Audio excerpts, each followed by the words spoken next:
देखिए, गुजरात में आज भी बारिश का रेड अलर्ट और वहीं चक्रवात की दस्तक परेशानी को दुगना कर रही है। मौसम वैज्ञानिकों की अगर माने तो ये डीप डिप्रेशन की वजह से ऐसे हालात बने हैं। अरब सागर में तूफान का खतरा बना हुआ है और ऐसे में लोगों को एहतियात बरतने की सलाह दी जा रही है। एबीपी न्यूज संवाददाता मेघा उपाध्याय ने मौसम विभाग की सीनियर साइंटिस्ट सोमा सेन से खास बातचीत की है और वो किस तरीके से आगाह कर रही हैं, इस चक्रवात को लेकर क्या जानकारी साझा कर रही हैं, दिखाते हैं आपको।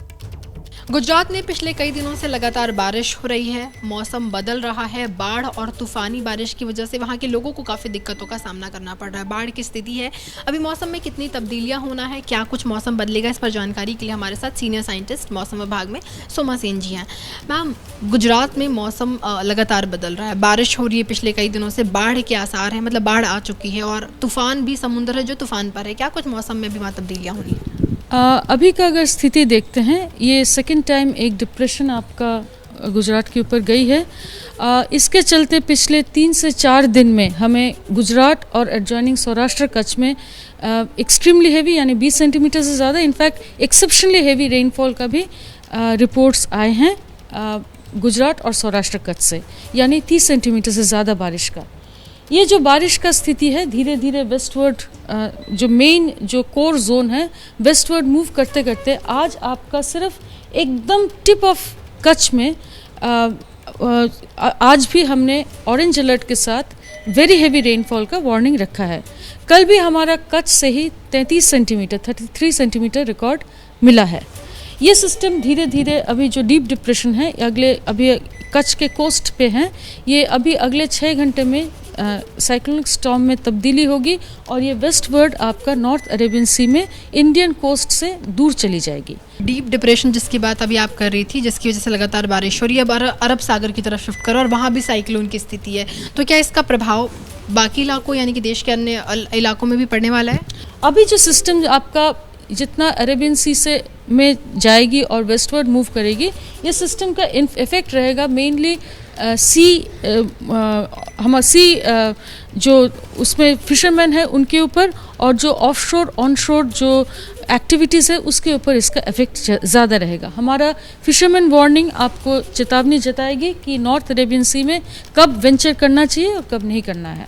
लगातार बदल रहे जिसके बारे में आपने बताया बारिश और मौसम की वजह से, तो वहाँ जो लोग रह रहे हैं खास करके समुद्र तट या आसपास के जो निचले इलाके हैं उनके लिए भी वार्निंग जारी की गई होगी, तो क्या उनको वहाँ से मूव करना या फिर कैसी सिचुएशन बन सकती है कि उनको हटाकर कहीं रिलोकेट करना पड़े, इसको लेकर आगे मंत्रालय से कोई बातचीत ना? देखिए, ये जो स्थिति था इसके बारे में पूरे दौर पे मौसम विभाग गुजरात गवर्नमेंट और नेशनल गवर्नमेंट के साथ दिल्ली में और अहमदाबाद में पूरे टाइम में कम्युनिकेशंस में है।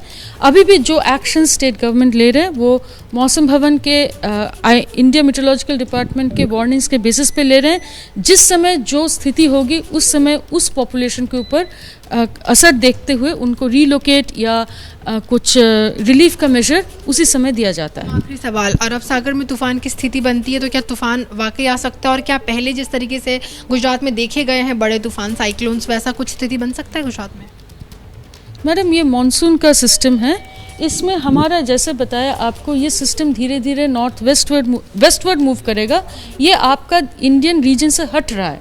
ये सिस्टम का इफेक्ट अभी से इंडियन रीजन के ऊपर कम होता रहेगा। ये आप ज़रूर अपने व्यूअर्स को बताइए। इसका कोई इफेक्ट जो होगा ये वेस्टवर्ड जाके ओमान कोस्ट तक जाएगा और वीकेंड होगा उस। देखिए, गुजरात के अलग अलग शहरों में जलभराव से बहुत बुरे हालात हो गए हैं। द्वारका में जलभराव ने लोगों की परेशानी बढ़ा दी है। घरों में घुसे पानी से सारा सामान बर्बाद हो रहा है। एबीपी न्यूज संवाददाता हिरेन राजगुरु की एक रिपोर्ट दिखाते हैं। कृष्ण की नगरी द्वारका का इलाका बावलपरा, जिस बावलपरा के 400 से 450 मकानों में अभी भी पानी मौजूद है। पिछले 5 दिनों से जल भराव की परिस्थिति यहां पर देखने मिल रही है।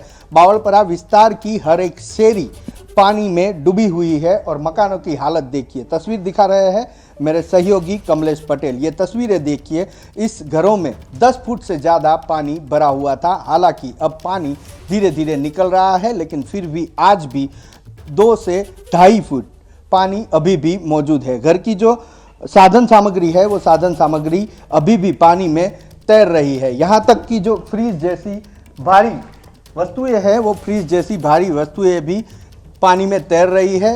ये किचन है, किचन का पूरा सामान बिगड़ चुका है। लोगों का कहना है कि उनकी जो खाने का अनाज था वो अनाज भी बिगड़ चुका है। उसके पशु भी न जाने कहाँ चले गए हैं, उसको ढूंढने का प्रयास किया जा रहा है। 5 दिन से ये हालात है, लेकिन कोई भी प्रशासन की ओर से यहाँ तक पहुँचा नहीं है। न तो चुने हुए प्रतिनिधि यानी कि कोई एमएलए नहीं आया, कोई कॉरपोरेटर नहीं आया और कोई एमपी भी उनका हाल जानने के लिए नहीं आए, क्योंकि 400 से ज़्यादा मकान, 400 से 450 मकानों में इस तरह की परिस्थिति है तो कई लोग प्रभावित हुए हैं, हजारों लोग प्रभावित हुए हैं। 5 दिन से खाने की दिक्कत है, पीने के पानी की दिक्कत है, दूध की दिक्कत है, लेकिन कोई भी उनका हालचाल पूछने के लिए यहाँ तक नहीं पहुँचा है। कैमरा पर्सन कमलेश पटेल के साथ मैं हिरन राजगुरु, देवभूमि द्वारका, गुजरात। पूरे की पूरी जिंदगी जो है वो उजड़ी हुई नजर आ रही है इस बार गुजरात में बाढ़ बारिश से। हालात क्या बने हुए हैं उसी की बानगी इन तस्वीरों के जरिए जरा समझिए आप इस समय कितनी गंभीर स्थिति गुजरात में है। अहमदाबाद, वडोदरा, जामनगर, खेड़ा, कच्छ, द्वारका, पोरबंदर की ये तस्वीरें आपके सामने हैं और हर तरफ सिर्फ और सिर्फ पानी का राज नजर आ रहा है और पानी के सामने जिंदगी बेबस नजर आ रही है।